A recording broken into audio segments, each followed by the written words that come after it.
pido que por favor me acompañen a 1 Corintios capítulo 3, el mismo pasaje que nuestro hermano James leyó esta mañana, versículos 1 al 15, será el pasaje que vamos a estudiar esta mañana. No es por mera costumbre que lo hacemos, es porque tenemos una profunda necesidad de la gracia del Señor en todo tiempo, también cuando vamos a exponer su palabra.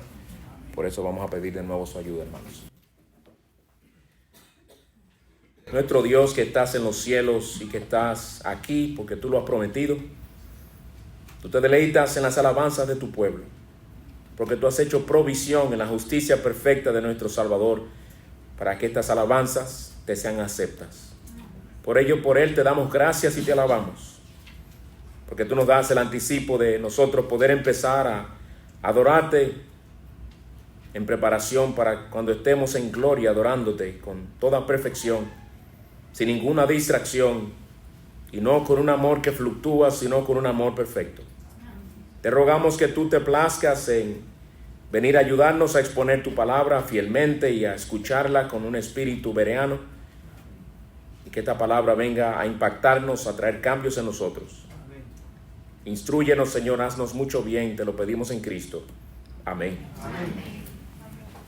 En nuestros estudios de los 2 primeros capítulos de esta epístola, que hemos ya concluido, hemos visto cómo aquella iglesia estaba experimentando fuertes divisiones. Y vimos cómo estas divisiones se habían ocurrido porque muchos de aquellos hermanos estaban gloriando en sus líderes espirituales. Ahora, cabe preguntarnos, hermanos, ¿puede algo así suceder en una iglesia en el día de hoy? ¿Podemos llegar nosotros a gloriarnos tanto de los siervos de Dios que los coloquemos en un pedestal y los valoremos en demasía, al punto de casi endiosarlos?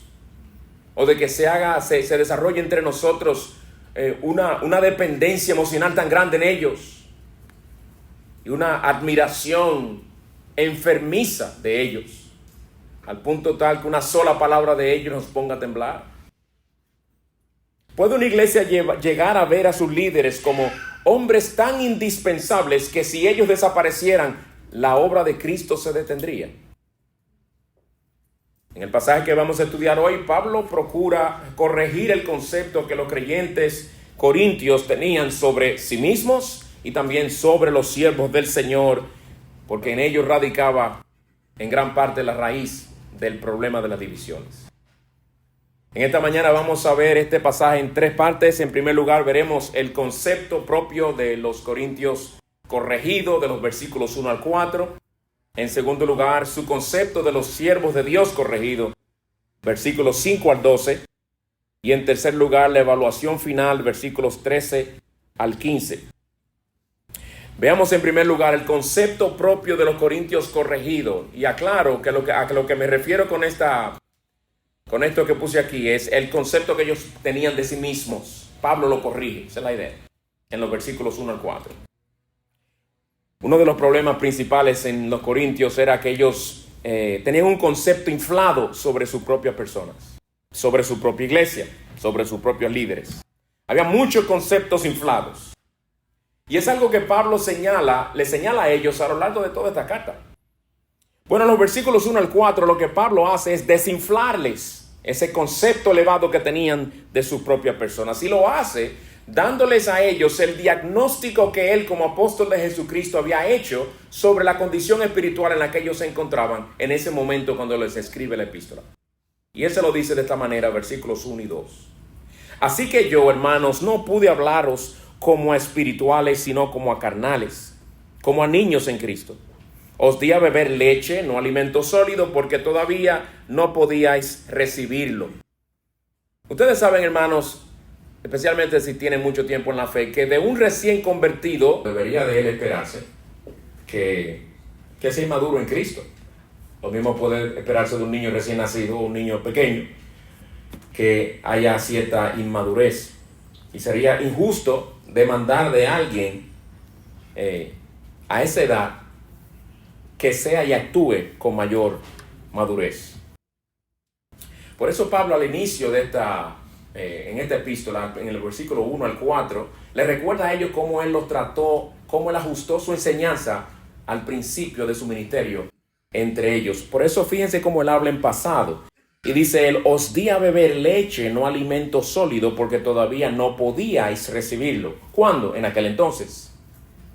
Les dio a beber leche. Yo sabía que ustedes eran inmaduros, yo sabía que ustedes eran nuevos convertidos, y por lo tanto yo no fui de insensible y de insensato y les di carne.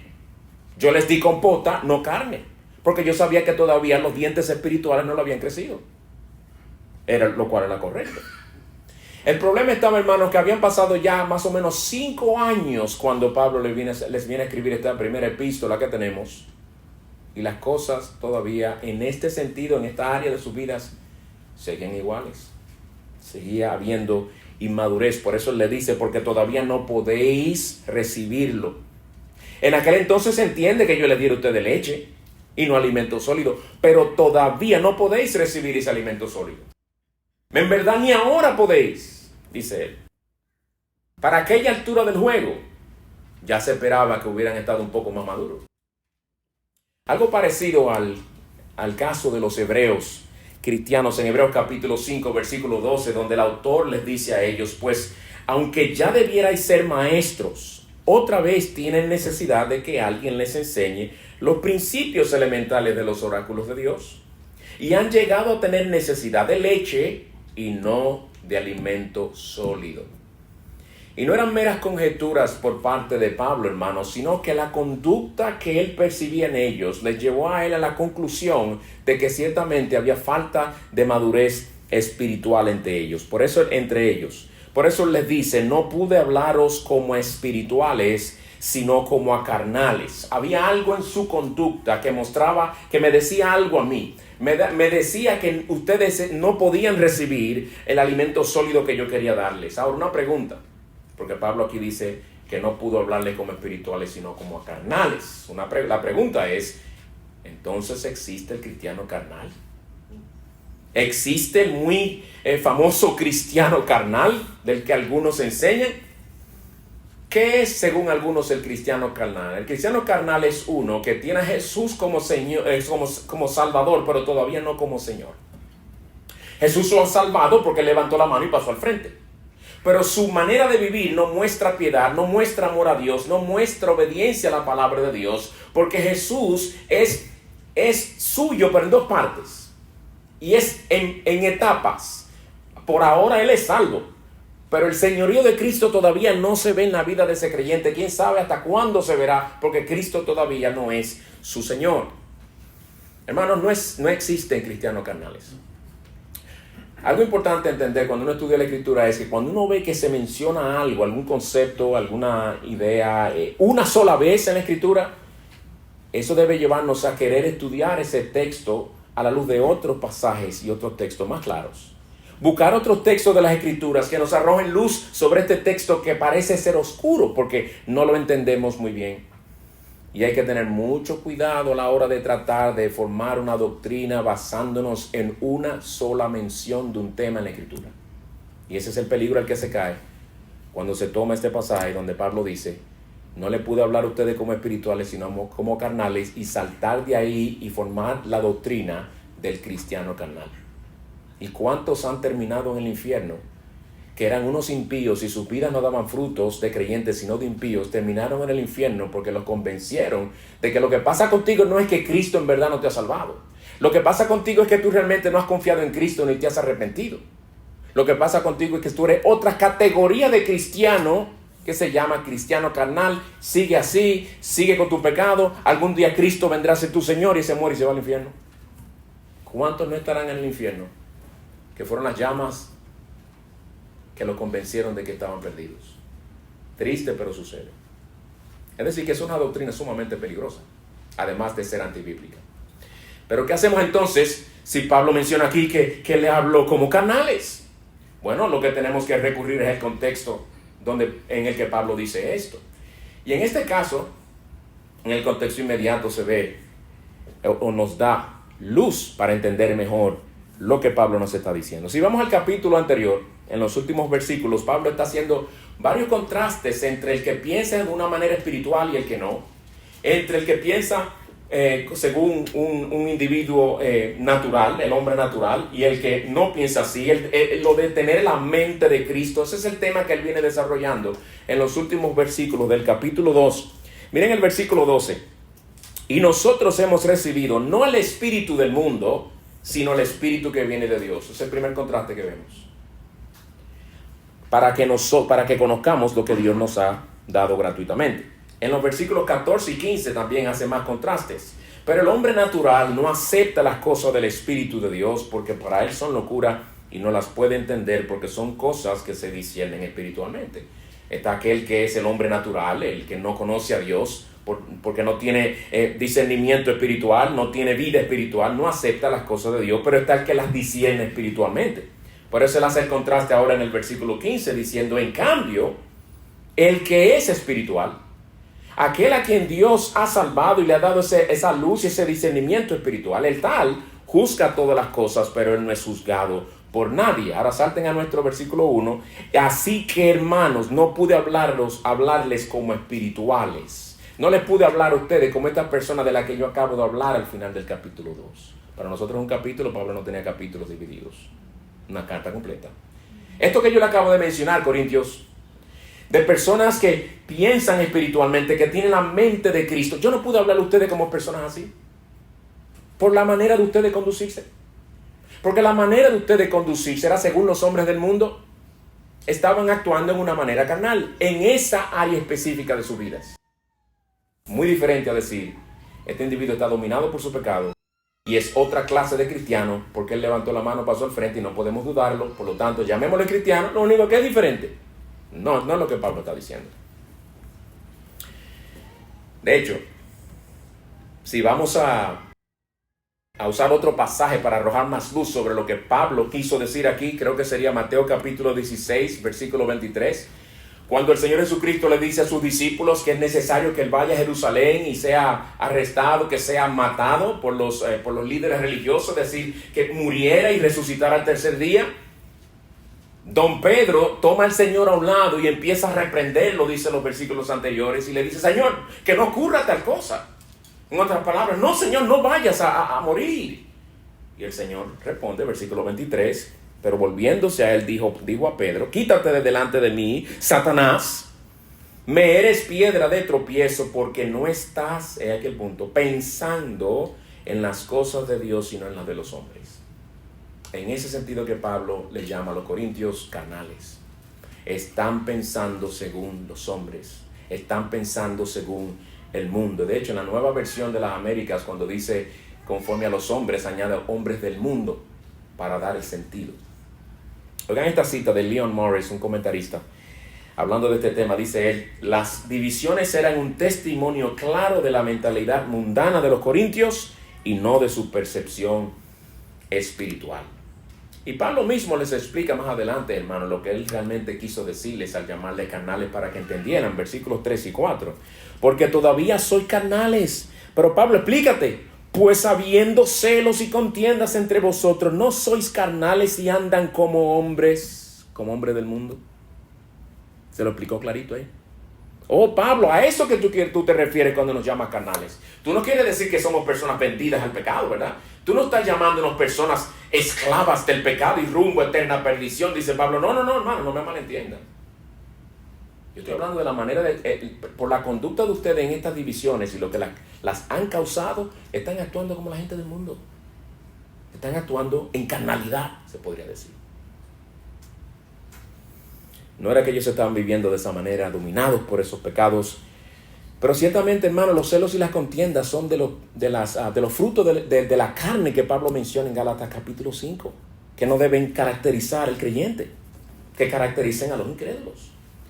Su manera de actuar era como la del mundo, su manera de pensar era como la del mundo, y también su inmadurez se revelaba en sus celos y en sus contiendas o rivalidades.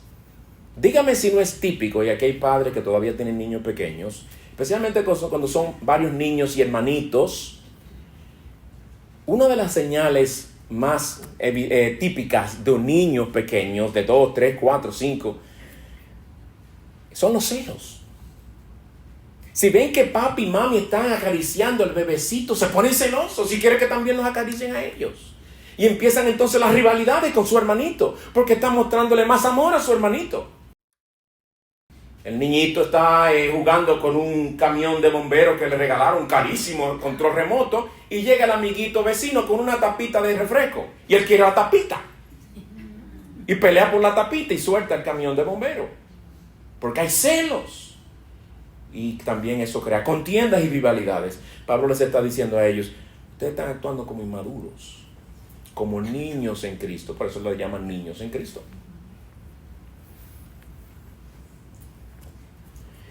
Pero en el caso de los corintios, hermanos, sus celos y rivalidades tenían que ver con los hombres de Dios que les estaban ministrando. No tenían que ver con tapitas, no tenían que ver con caricias. Versículo 4. Porque cuando uno dice yo soy de Pablo y otro yo soy de Apolos, no soy simplemente hombres. No están actuando ustedes simplemente como la gente del mundo. Como si fueran partidos políticos y ustedes tienen su candidato preferido. Su concepto incorrecto de los siervos de Dios se debía a la carnalidad o a la falta de espiritualidad en esta área de sus vidas. Ellos no estaban viendo a sus maestros como creyentes que tenían la mente de Cristo. Debían verlo entonces como dones de Cristo, su iglesia. Apreciar a cada uno de ellos. Ver su diversidad, la diversidad de los dones que el Señor soberanamente reparte. Gozarse en la edificación que recibían por medio de esos siervos del Señor. Y dar gracias al Señor por ello. Pero ellos tenían celos y rivalidades. Y por eso Pablo los desinfla, diciéndoles que lejos de ellos estar al nivel que ellos creían que estaban, su manera de evaluar a los siervos de Dios y sus divisiones reflejaban claramente su mundanalidad y sus pasiones pecaminosas. Y así Pablo corrige este concepto propio equivocado que ellos tenían. Y tú, mi hermano, antes de pasar al segundo punto, te pregunto, ¿tienes un concepto bíblico y realista de tu verdadera madurez espiritual? Los corintios estaban muy errados en su concepto propio. Y tú, te pregunto yo, ¿cómo estás en eso? ¿Puedes tú ver aquellas áreas de tu vida en las que todavía piensas y actúas como los del mundo? ¿Áreas en tu vida en las que todavía reaccionas como los del mundo? Me acuerdo hace muchos años, cuando yo era nuevo creyente, tenía como 6 años en la fe, 6 meses en la fe, encontrándome en una iglesia. Había un individuo con el que estábamos compartiendo y él estaba hablando estaban hablando de una confrontación, algo así. Dice, no, si alguien viene y quiere pelear conmigo, yo me quito el traje de cristiano y le doy golpe. Y yo, porque el cristianismo tuyo es solamente un traje que tú te quitas. Pensé yo a temprana edad en la fe. ¿Quién no va a reaccionar así? Él se quita el traje de cristiano y le entra golpes al otro. Mi hermano, en realidad eres tan maduro espiritualmente como tú crees que eres. ¿Ya puedes comer alimento sólido? ¿O por aparentar tragas carne porque todavía no te han crecido los dientes bien todavía y no la digieres bien porque te la tragaste completa? Para uno crecer espiritualmente como creyente, tiene que tener un concepto bíblico y realista de su verdadero nivel espiritual. Querer esconder nuestra inmadurez espiritual, fingiendo una madurez que no tenemos, es como un niño tratando de esconderse de nosotros, tapándose la cara. Todo el mundo lo ve. La inmadurez que queremos a veces cubrir y la madurez que a veces queremos fingir, aquel que ha crecido en la fe y tiene mayor discernimiento se da cuenta a leguas de que necesitamos mucho crecer. Oremos que el Señor nos dé el discernimiento para nosotros conocer nuestro verdadero nivel espiritual. Amén. Para entonces nosotros clamar, Señor, urgentemente, ayúdame a crecer en esta área, porque aquí estoy débil, aquí estoy flojo. Creernos fuertes no nos llevará a nosotros buscar del Señor con la diligencia que debemos buscarlo para crecer en aquellas áreas en las que todavía estamos débiles, aquellas áreas en las que nuestras encías todavía le faltan los dientes. Hemos visto el concepto propio de los corintios corregido. Corintios, ustedes no están aquí arriba, ¿no?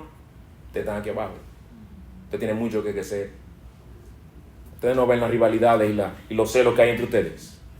Están actuando tal y como actúan aquellos individuos que se adhieren a un líder político de un partido y el otro que se adhiere al otro partido y se encuentran en alguna caravana y se entran a disparos. En segundo lugar, su concepto de los siervos de Dios corregido. Versículos 5 al 12.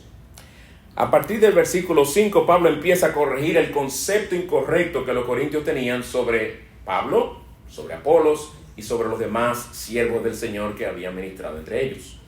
Ellos los veían a ellos como tremendos predicadores, como oradores elocuentes, como hombres de mucho conocimiento, etcétera, etcétera. Estaban evaluándolo según cierto criterio en particular, muy influenciado por la cultura de ese entonces. Pero Pablo corrige ese concepto al decirles cómo ellos debían verlos a ellos. Pablo los va a ayudar ahora por inspiración del Espíritu para decirles: Corintios, les voy a ayudar diciéndoles cómo es que ustedes deben pensar de nosotros. Ustedes ven, hermanos, los líderes de una iglesia son los primeros responsables en inculcar en las ovejas, en los hermanos, el concepto que deben tener sobre ellos mismos, sobre los líderes. Nosotros o podemos llevar a la gente a tener un concepto desmedido de nosotros, o podemos llevarlos a tener un concepto bíblico y equilibrado de nosotros. Nosotros llevamos una gran responsabilidad en ese sentido, y Pablo aquí es un ejemplo excelente. Pablo usa 3 figuras para referirse a ellos mismos con el fin de corregir ese concepto incorrecto que ellos tenían de los siervos de Dios. Y hermanos, como verán, estas 3 figuras que Pablo utiliza no son en nada glamurosas. Empieza refiriéndose a sí mismos como servidores. Y cuando entiendan lo que literalmente significa, van a entender lo que los corintios entendieron cuando leyeron esta carta. Versículo 5. ¿Qué es pues Apolos y qué es Pablo? Y permítame detenerme ahí. Qué curioso que Pablo nos dice quién es Apolos, quién es Pablo, sino qué. Porque él se quiere concentrar en su función. En otras palabras, olvídense de nuestras personas. Nosotros no somos la gran cosa. Somos pecadores redimidos por gracia igual que ustedes. Solamente con la pregunta ya le está comunicando algo. Pero sigamos. Él le responde la pregunta. ¿Qué es pues Apolos? ¿Qué es Pablo? Miren la respuesta. Servidores mediante los cuales vosotros habéis creído, según el Señor dio oportunidad a cada uno. Corintios, así de simple. No somos la gran cosa, Corintios. ¿Qué son ustedes? Servidores. Servidores es la palabra griega diáconos. Así mismo se pronuncia, diáconos. ¿Qué estaba diciendo Pablo? ¿Que él no era un apóstol, que él era un diácono? No. El término diácono se vino a usar para referirse al oficio de la iglesia de diácono, ¿verdad? Pero realmente esa palabra originalmente tenía otro uso. Un diácono es básicamente uno que sirve las mesas, un mesero. Niños, a waiter. A waiter. Los corintios habrán reaccionado al oír eso. ¿Qué? Meseros. ¿Cómo que ustedes son meseros? Perdónanos, Pablo, pero yo creo, no sabemos nosotros, quizás estamos malentendiendo, pero nos da la impresión, Pablo, de que te ha bajado un poco la autoestima. Porque usted es el gran apóstol Pablo. No me diga que usted es un mesero.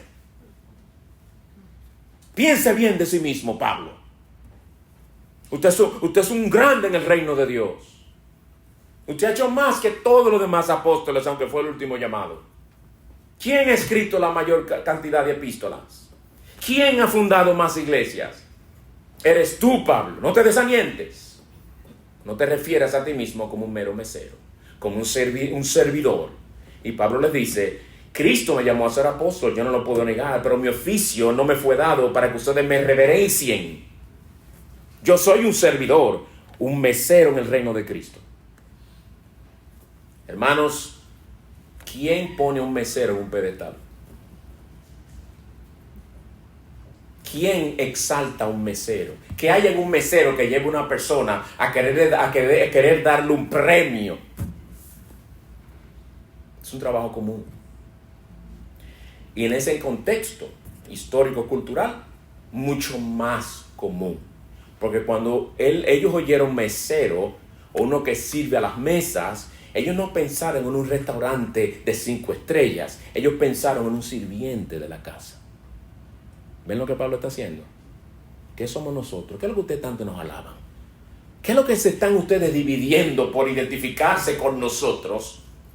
Nosotros somos meros sirvientes, meros servidores, con un inmenso privilegio porque somos los servidores de Cristo, pero nosotros mismos no somos nadie. Y eso es lo que más adelante le va a decir. Porque, hermano, no cabe duda de que aquellos líderes habían sido de gran bendición para ellos. Él no lo está negando. Pero Pablo les dice que solo habían sido de bendición de forma indirecta, únicamente como instrumentos en las manos de Dios. Y es lo que él quiere enfatizar. Por eso es que él les dice a ellos que eran servidores, oigan ahora, mediante los cuales, son medios, son instrumentos, mediante los cuales vosotros habéis creído. No por los cuales habéis creído. No por causa de los cuales, sino mediante los cuales. La bendición vino de Dios por medio de ellos. Pablo les dice que ellos eran servidores, no señores, ni dueños de la iglesia, sino servidores e instrumentos. Y hermano, mientras yo meditaba en estas cosas, no muy lejos de mí estaba, de este lado, una guitarra ahí acostada. Y fue tremendo para mí mirarla, pensar en lo que estoy escribiendo, en lo que estaba leyendo y meditando, y ver la guitarra ahí. Y yo me preguntaba, pero ven acá, ¿de qué sirve un instrumento si nadie lo toca? Ahí estaba la guitarra tranquila. No emitía ningún sonido, ninguna nota. Ninguna de sus cuerdas vibraban. ¿De qué valía ese contenido, esa madera? ¿De qué valía ese hueco que tiene por dentro? Si nadie lo tomaba y lo tocaba. Aquellos que saben de música clásica o conocen a Isaac Perlman, ¿de qué podría gloriarse el violín de Isaac Perlman, el gran violinista? ¿De qué podría gloriarse el violín mismo? Lo único que puede gloriarse es, me toca Isaac Perlman. Sí, pero si él no te toca, tú no vales nada. Si él no te toca, tú no emites sonido. Para que tú tengas una función, alguien tiene que usarte como instrumento. ¿Ven lo que Pablo está haciendo, hermanos, al referirse a sí mismos como servidores, como instrumentos? Está rebajando el concepto exagerado que aquella iglesia tenía de ellos. No era saludable para ellos tener ese concepto exagerado de estos siervos, porque esa evaluación carnal que estaban haciendo de estos hombres era la raíz de las divisiones que estaban sucediendo entre ellos. Segunda figura que él usa para referirse a sí mismos es la figura de labradores. Labradores. Un labrador es el que realiza trabajo en la tierra para que ésta produzca y se puedan desarrollar los cultivos. Los labradores en aquella época comúnmente eran campesinos, de modo que si usted hablaba de un labrador era lo mismo que decir un campesino que atiende la tierra, un campesino que cultiva la tierra. Niños, country farmers. Por si acaso no saben lo que es un labrador, no es un perro, no es un Labrador Retriever, no, labrador, country farmer. Otra función con la que Pablo también baja el concepto exagerado que los corintios tenían sobre ellos. Por eso es que al hablar de sí mismo y al hablar de Apolos, él no dice somos labradores. No, pero escuchen sus palabras en el versículo 6 y dígame si no hace referencia a las funciones de un labrador. Yo planté y Apolos regó. Eso es lenguaje de ese campo. Yo planté y Apolos regó. Y al escuchar esto, quizás ellos pudieran haber pensado, claro que sí, Pablo. Mira lo importante que Pablo es. Pablo fue el que plantó esta iglesia. Él lo dijo, yo planté. Apolo simplemente fue el que le echó agua a la semilla sembrada. Y Pablo, no queriendo que hubiera la mínima excusa en ello para usar sus palabras para tergiversarlas y seguir fomentando la división, él inmediatamente en el versículo 8 aclara lo siguiente. Ahora bien, el que planta, yo, y el que riega, Apolos, son una misma cosa. No comiencen a hacer comparaciones, corintios. Somos una misma cosa. pero ya Apolo no es ni apóstol, Pablo. Somos una misma cosa. Ambos tienen funciones esenciales, pero es una labor en equipo y una labor interdependiente. La semilla no puede germinar a menos que alguien la plante, ¿verdad? Pero la semilla tampoco puede crecer a menos que alguien la riegue. Por lo tanto, la labor de Apolos, aunque no es un apóstol, es tan importante como la mía, Corintios. Ambas tareas son esenciales y de igual manera cada siervo de Dios en cada iglesia local es necesario para el crecimiento de los creyentes que componen esa iglesia. Y también cada miembro de esa iglesia local es esencial para el funcionamiento y crecimiento de esa iglesia local. Crecimiento no descansa únicamente de los maestros o de los pastores. Ningún siervo de Dios es superior a otro siervo de Dios. Pablo dice, el que planta y el que riega son una misma cosa. Los corintios en su carnalidad habían hecho que aquellos siervos del Señor se vieran entre ellos como rivales en competencia, cuando en realidad la contribución de cada uno de ellos era necesaria para el crecimiento de aquella iglesia. Pablo no se veía como un rival de nadie, ni aún se veía un rival de aquellos que en Filipenses, de los que en Filipenses tuvo que decir que predican a Cristo por envidia y por causarle más dolor en sus cadenas. Dice ellos, si están predicando a Cristo, en eso yo me gozo. ¿Qué corazón tenía este siervo de Dios? En verdad amaba a Cristo y su gloria, no su propia gloria. Algo más que Pablo les dice a él, que dice de él y de sus compañeros, es que por más dones y oportunidades que ellos tuvieran, no eran suficientes en sí mismos para producir frutos. Miren lo que dice en el versículo 6, al final. Bueno, vamos a leerlo completo. Yo planté y Apolos regó, pero Dios ha dado el crecimiento. Dios es el que ha dado el crecimiento. Los corintios estaban gloriando en Pablo porque había plantado y en Apolos porque había regado, dejando a un lado aquel en quien debían estarse gloriando, en Dios. Pero Pablo les corrige ese concepto y los dirige a Dios inmediatamente. Dios es el que ha dado el crecimiento. Un sembrador podrá sembrar todas las semillas que quiera, pero si Dios no las hace germinar, jamás crecerán. Y Pablo les dice a ellos, ustedes pueden tener los mejores y más elocuentes predicadores, los líderes más competentes y más dotados con dones ministeriales, pero si Dios no bendice sus labores, de nada valdrán sus esfuerzos. De ahí lo enfático que Pablo es en el versículo 7 cuando dice, así que ni el que planta ni el que riega es algo, sino Dios que da el crecimiento. El que es algo es Dios. Con lo cual les dice que ellos habían estado dándole la gloria a la persona incorrecta.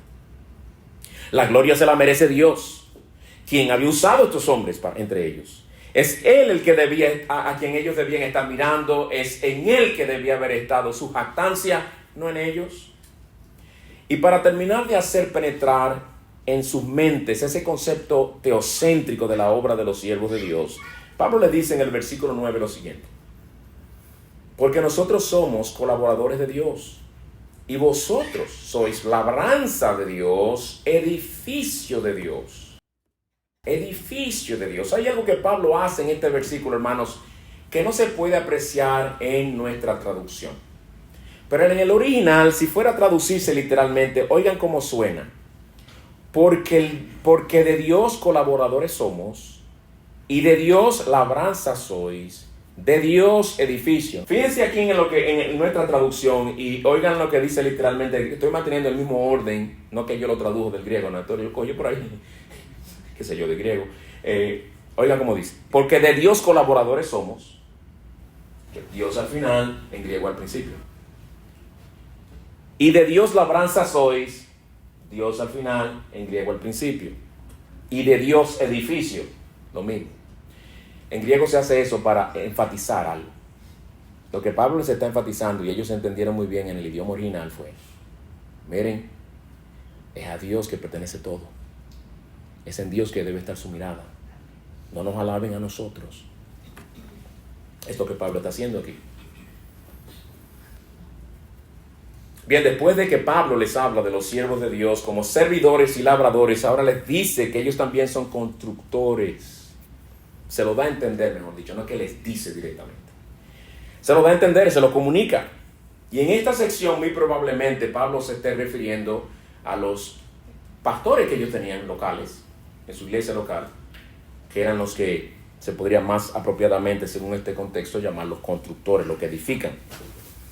Después de terminar el versículo 9 diciendo que todos como iglesia eran edificio de Dios, le dice en el versículo 10, conforme a la gracia de Dios que me fue dada, yo como sabio arquitecto puse el fundamento y otro edifica sobre él. Ahora cambia la terminología, el lenguaje, para hablar en función a construcción de estructuras. Ya no labrador, ya no servidor, sino construcción. Fíjense cómo Pablo en el versículo 10 inmediatamente reconoce que él dependía de la gracia de Dios al decirle conforme a la gracia o la capacitación especial de Dios que me fue dada, ¿verdad? Pero al hacerlo no niega lo que al Señor le plugo hacer a través de él. Yo, como sabio arquitecto, puse el fundamento. El término arquitecto aquí, que suena también igual en el original, no se refiere tanto a aquel que se sienta a escribir los planos, sino a un maestro constructor que dirige la obra. A eso es que se refiere. Y Pablo dice que él puso el fundamento, porque él fue el que por primera vez fue y les predicó el evangelio de Cristo. Los que estaban llamados a edificar sobre ese fundamento ya establecido eran los pastores de aquella iglesia local.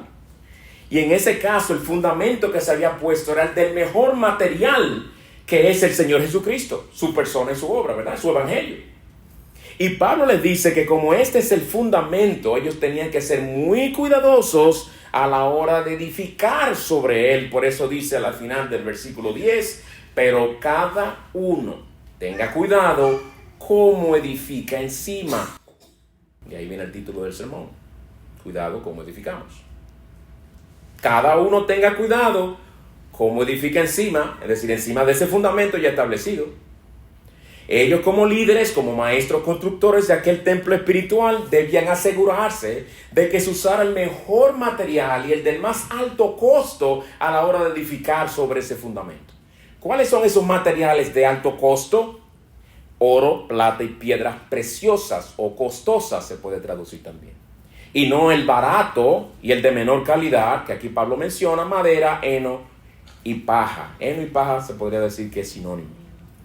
El ministerio cristiano exige que los siervos de Dios edifiquen fielmente con los materiales preciosos prescritos por Dios.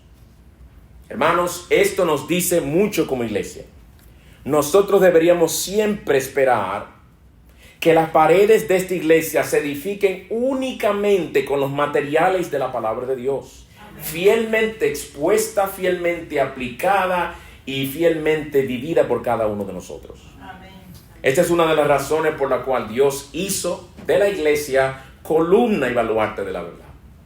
¿Verdad que ese texto no dice en las Escrituras que Dios hizo a los pastores columna y baluarte de la verdad? La iglesia es columna y baluarte de la verdad, es lo que dice. Amén. ¿Qué significa eso? Que todos los miembros de cada iglesia local tienen la responsabilidad de velar porque en ella se enseñe fielmente la palabra de Dios.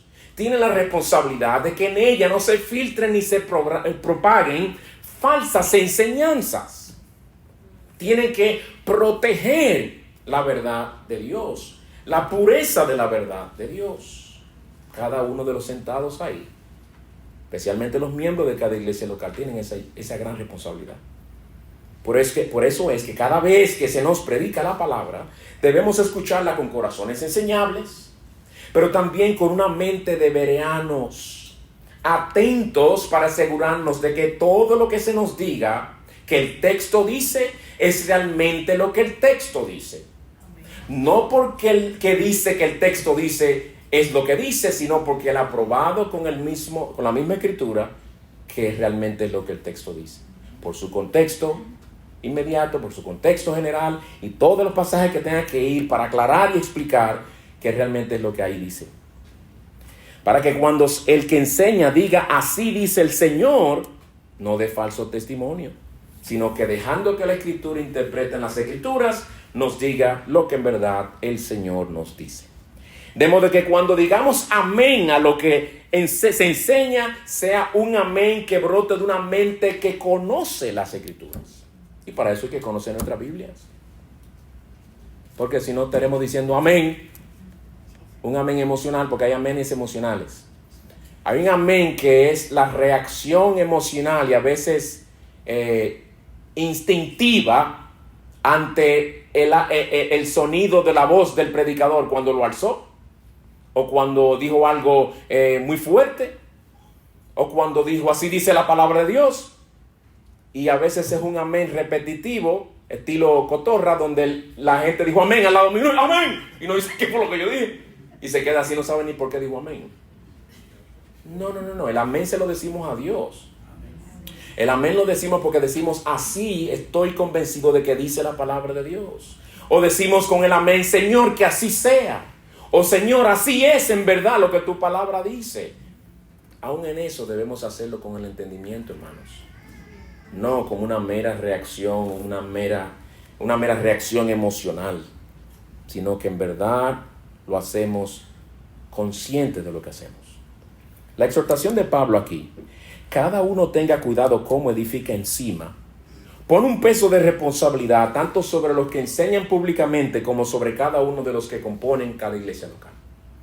Todos tenemos el deber de cuidar cómo se edifica encima del fundamento ya establecido. De modo que si una iglesia nota o percibe que se está tratando de edificar con madera, heno y paja, tiene que ir a hablar con el que está predicando. Tiene que ir a hablar con el que está predicando. Porque el Señor quiere oro, plata y piedras preciosas. Su palabra. El concepto propio de los corintios corregido, versículos 1 al 4. El concepto de los siervos de Dios corregido, versículos 5 al 12. Por último y más breve, la evaluación final, versículos 12 al 15. Lo que este texto nos enseña, hermanos, es que la obra de los siervos de Dios no se evalúa principalmente en función a su popularidad, a la cantidad de personas que bajan sus sermones, a la cantidad de personas que los consultan, ni según el número de conferencias a las que son invitados. Es decir, el ministerio de un hombre no se evalúa según la opinión humana. Solo puede evaluarse, por un lado, viendo si el material que usa es la exposición fiel de la palabra de Dios y la aplicación de la misma, tanto a su vida como a todo aspecto de la vida de la iglesia. Esa es una manera de evaluar si se está edificando correctamente. Pero en última instancia, y ese es el énfasis del texto, en última instancia, la verdadera calidad de su obra se conocerá el día del juicio, cuando Cristo someta esa obra a su escrutinio. Pablo dijo en el versículo 10 que cada uno de los siervos debe tener cuidado de cómo edifica sobre el fundamento. En el versículo 12, hablando en sentido figurado, menciona varios materiales que podrían usarse para esa construcción. Algunos son lo que Dios quiere, otros son lo que Dios no quiere. Menciona algunos materiales caros y fuertes y otros que son todo lo contrario. Ahora es interesante notar que Pablo habla de materiales cuya solidez se prueba por medio del fuego. Se prueba por medio del fuego. Y a lo que Pablo alude es a la calidad de los materiales que los siervos de Dios como constructores usan para edificar las iglesias donde el Señor de la mies les ha colocado. Pablo menciona 6 materiales, 3 que soportan las altas temperaturas del fuego y 3 que tan pronto el fuego empieza a acercarse, se desvanecen. Oro, plata, piedras costosas. El fuego pasa, algunas de ellas hasta se purifican más, pero quedan firmes, quedan ahí. Madera, heno y paja, ya sabemos, el fuego las destruye. Aquellos que edifican con materiales duraderos son los que son fieles al mensaje de la cruz del que Pablo viene hablando, mientras que los que edifican con materiales perecederos son los que procuran edificar usando la sabiduría humana que Pablo viene condenando. Bueno, a gente como los corintios que se fijaban tanto en lo que la gente decía y lo que su sociedad pensaba, Pablo les lleva a pensar a ellos en lo solemne del día del juicio, enseñándoles que la opinión de Dios es lo que realmente cuenta. Que así como nos importará a nosotros el día del juicio, lo que él piensa debe importarnos hoy también. Eso tiene implicaciones en la actualidad. Lo que contaba no era lo que contaba no era lo que ellos pensaran de Pablo, sobre Apolos o sobre sus pastores, sino lo que Dios dirá de ellos en el día del juicio. Dice Pablo en el versículo 13, que la obra de cada uno será evidente. La obra aquí se refiere al ministerio de los siervos de Dios, no a sus obras en general. Y les dice que el día del juicio, en el día del juicio será evidente la clase de material que ellos usaron. Porque todo siervo de Dios en toda iglesia local está edificando. La pregunta es qué material está usando. Hay muchas cosas que puede que nunca se conozcan sobre el ministerio de un hombre o las motivaciones de ese ministerio o de ese hombre en el ministerio o grupo de hombres mientras vivían en este mundo. Pero Pablo dice aquel día sí será evidente. Aquel día sí será evidente. Ahora, ¿por qué dice Pablo que será evidente la obra de cada siervo de Dios? Él lo explica en el versículo 13. Porque el día lo dará a conocer, pues con fuego será revelada, el fuego mismo probará la calidad de la obra de cada uno. El día del que Pablo habla aquí, evidentemente, es el día del juicio. Día en el que cada uno será juzgado según sus obras, ¿verdad? Y en el que cada siervo de Dios será también juzgado según la obra que llevó a cabo, según los materiales que usó para edificar sobre el único fundamento que es Cristo.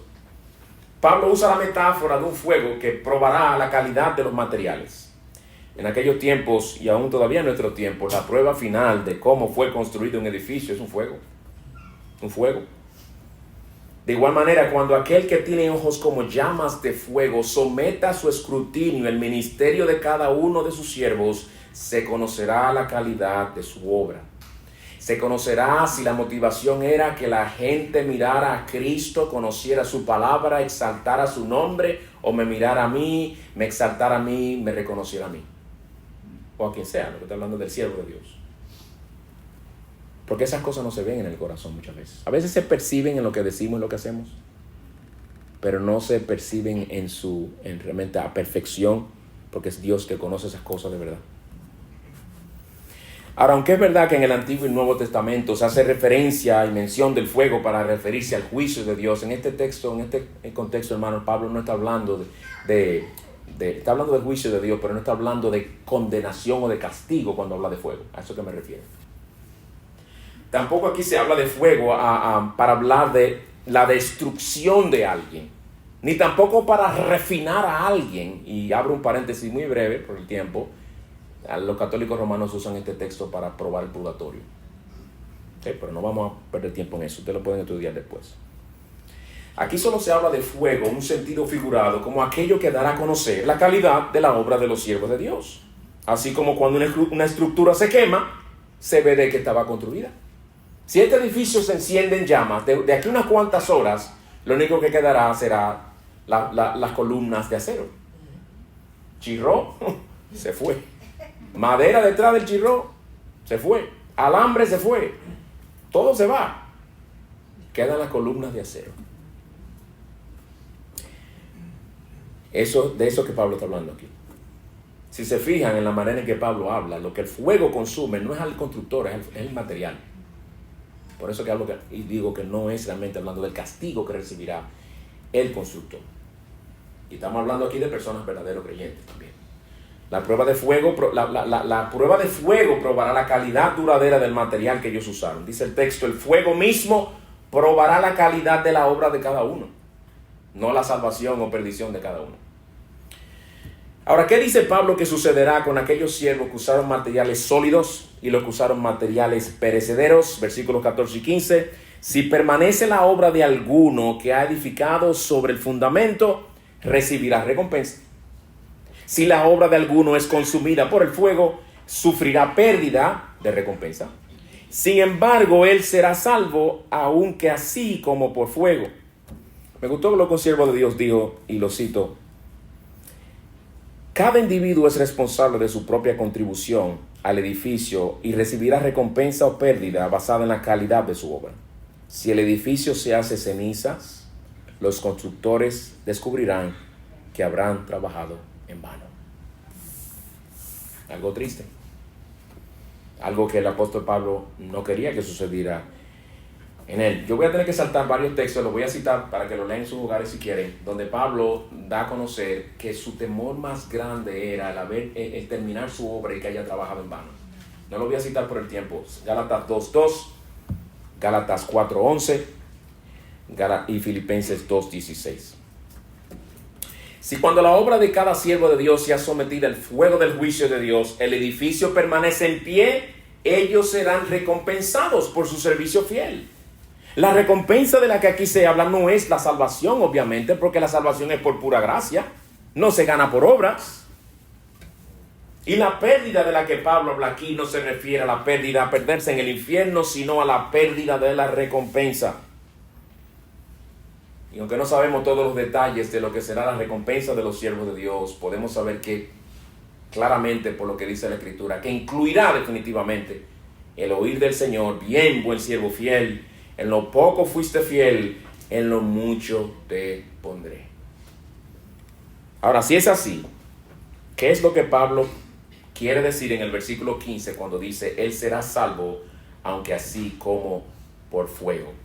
Una mejor traducción, y quizás lo empieza a aclarar, sería de esta manera: como por medio de fuego. En otras palabras, como quien se salva de un incendio atravesando por el fuego. Este edificio se incendia, ustedes salen corriendo y empieza un fuego aquí que me tapa completamente mi salida. Si yo me salvo por fuego, es que yo salgo corriendo a toda velocidad, logro cruzar, se quema un poco la ropa, pero gracias al Señor salgo a salvo. Fui salvo como por medio de fuego. Eso es lo que está diciendo Pablo aquí. Saldrá del incendio con una peste a humo, lo que está diciendo. Pero no se va a quemar, no va a ser condenado. Porque no es de esto que está hablando Pablo aquí. Cada uno tenga cuidado cómo edifica encima. Permítame aplicar esto a nosotros para concluir. Mis hermanos, lo que esta parte del texto dice, no se le habla únicamente a los líderes de la iglesia, sino también a todos los que forman parte de una iglesia local.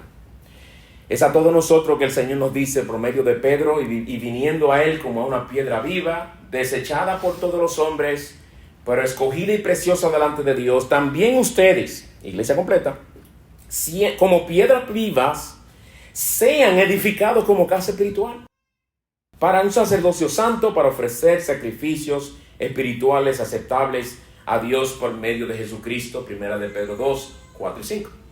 Esto no es un llamado a los pastores. Esto es un llamado a todos nosotros a ser edificados como piedras vivas. Cada uno de nosotros siendo una piedra viva individual que debe estar creciendo y fortaleciéndose en el Señor para contribuir en la edificación de ese templo espiritual. En Romanos 14, 19, Pablo nos exhorta: así que procuremos lo que contribuye a la paz y a la edificación mutua. Todos somos constructores en una iglesia local.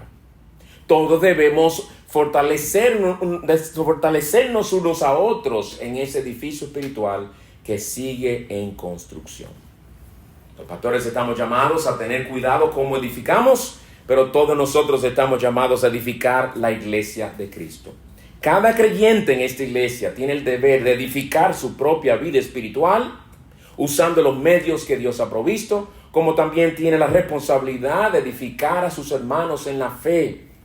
Una iglesia puede tener buena predicación expositiva domingo tras domingo, pero si sus miembros no toman en serio la palabra de Dios que reciben, harán vanos los esfuerzos de aquellos que le enseñan. Porque ¿de qué valdrá? Se convertirá todo en una mera charla dominguera. Esta iglesia, como toda iglesia local, será según es la calidad del material con el que cada uno de nosotros individualmente estamos edificando nuestras propias almas día tras día. Esta iglesia y su nivel espiritual dependerá de ti y de mí, de nuestro crecimiento y madurez espiritual individual. Si el material que usamos principalmente es TikTok y YouTube, dije principalmente, definitivamente estaremos edificando con pura paja. Eso es lo que nuestra alma está recibiendo, pura paja. Video tras video, video tras video, videíto tras videíto, videíto tras videíto, y incansablemente, fuikiti. Si edificamos nuestras paredes a diario con las redes sociales más que con la palabra de Dios, ¿cuán firme estará esa estructura espiritual? Muy débil. Mi hermano, ¿cuánto tiempo dedicaste a leer y estudiar la Biblia esta semana? ¿Qué exhortación te impactó en la palabra de Dios esta semana? ¿Qué promesa te sostuvo? ¿Cuál de sus advertencias te sacudió y te movió a la acción? ¿Qué versículo te ayudó en medio de la tentación? ¿Qué aspecto del evangelio te levantó del polvo cuando estabas desplomado, cuando el acusador de nuestros hermanos te acusaba y te señalaba, y la ley de Dios te señalaba, y la conciencia se señalaba? Cuando esos tres acusadores te señalaban, ¿qué texto en la Escritura fue que te levantó? ¿Qué aspecto del evangelio te llevó a decir, no? ¿Quién acusará a los escogidos de Dios? Yo me voy a levantar 7 veces cae el justo y vuelve y se levanta. La Escritura dice esto y lo otro. ¿En qué te ayudó el evangelio esta semana? El material con el que estás edificando tu alma determinará lo que pasará contigo en el momento en que lleguen las pruebas, las tentaciones, las aflicciones y las provocaciones de la vida. Lo que tú haces a diario con la Biblia dice con toda claridad lo mucho o lo poco que tú la amas. Y eso se aplica a mí, obviamente, te estoy hablando en segunda persona del singular. Mi hermano, si has venido aquí con tu alma llena de madera, heno y paja, si tu alma a lo largo de esta semana a lo que te ha sabido es a puro aserrín, porque lo único que has cortado es madera, acércate al trono de la gracia y pídele a tu misericordioso sumo sacerdote que te perdone de tu menosprecio de su gloriosa palabra. Y mientras te entregas a leerla hoy, ruégale que encienda en ti una pasión insaciable por su verdad. Amén.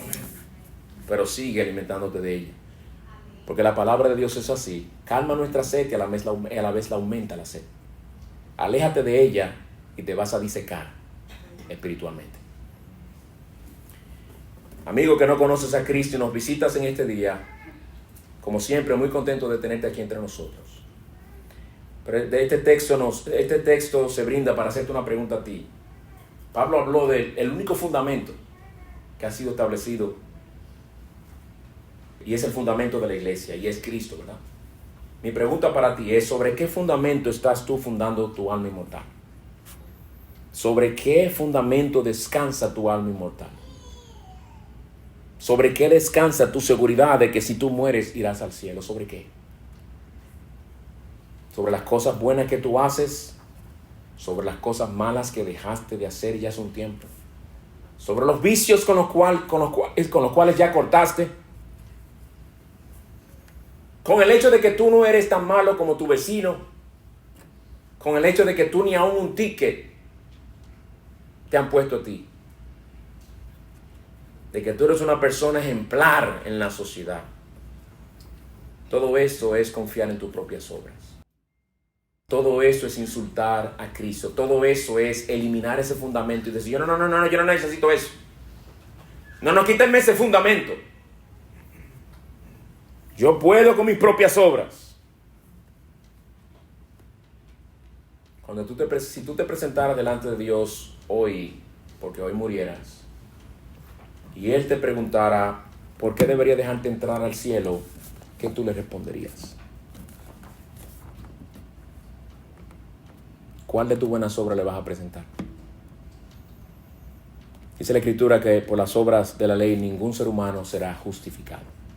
Nadie puede ser hecho acepto delante del Dios infinitamente santo, tratando de tapar todo su pecado delante de Dios, haciendo unas cuantas cosas buenas. Esas son meras curitas morales que no resuelven nada delante de Dios. Nuestro problema es tal que tienen que cambiarlo a la naturaleza completa. Tenemos que nacer de nuevo, como Jesús le dijo a Nicodemo en Juan 3. Y literalmente lo que dice ahí, hay que parirte otra vez. Esto no es un asunto de unas cuantas acciones o de cambiarse un tipo de ropa, ponerse tela, ponerse un turbante. Esto no es nada de ayunar por tantas veces al mes o un mes completo. Esto no tiene nada que ver con ir a un lugar, aunque sea una vez en su vida. Esto tiene que ver con rendirnos completamente a Cristo, su misericordia y su gracia y su obra perfecta en la cruz, porque solo Él puede salvarnos. Amén. Él es el único fundamento sobre el que un alma inmortal puede descansar para ser salva. La persona y la obra perfecta de Cristo en la cruz. Pues te llamo, mi amigo, a confiar en Él únicamente para que seas salvo. Amén. Vamos a orar. Señor, gracias por este pasaje tan glorioso y poderoso para nuestras almas. Ayúdanos a tener cuidado cómo edificamos. Ayúdanos a tener cuidado cómo estamos alimentando nuestras almas. Ayúdanos, Señor. Mueve nuestros corazones. Danos una sed insaciable por tu verdad. Que anhelemos esa verdad. Que nosotros digamos a quién iremos si solo tú tienes palabras de vida. Que no haya mayor pesar para nosotros que vernos lejos de ti. Y que no haya mayor gozo que andar contigo. Ven poderosamente y transforma nuestros corazones para que vengamos a edificar con oro, plata y piedras preciosas espirituales que tú nos has dado en tu palabra. Te pedimos que tú tengas misericordia de aquellos que aún no te conocen y que han depositado el peso de sus almas inmortales en meras acciones que no lograrán nada. Que pongan su confianza en Cristo para salvación. En ti confiamos, Señor, y a ti te lo pedimos. Que tú seas glorificado en todo, en Cristo Jesús. Amén. Amén. Amén.